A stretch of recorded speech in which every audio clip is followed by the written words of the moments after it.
case briefs, and so much more.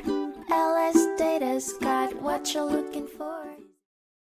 In an Alaska Supreme Court case in 1988, Sparks versus Gustafson, the court ruled on whether the estate of Robert Sparks Sr. should pay Ernie Gustafson, a friend and business partner of the deceased, for his management services and maintenance work on a building owned by the estate. Gustafson had performed these duties without charge and without requesting compensation, but incurred expenses in the process. The Superior Court ordered the estate to pay Gustafson $65,706.07 for his contributions under the principle of unjust enrichment.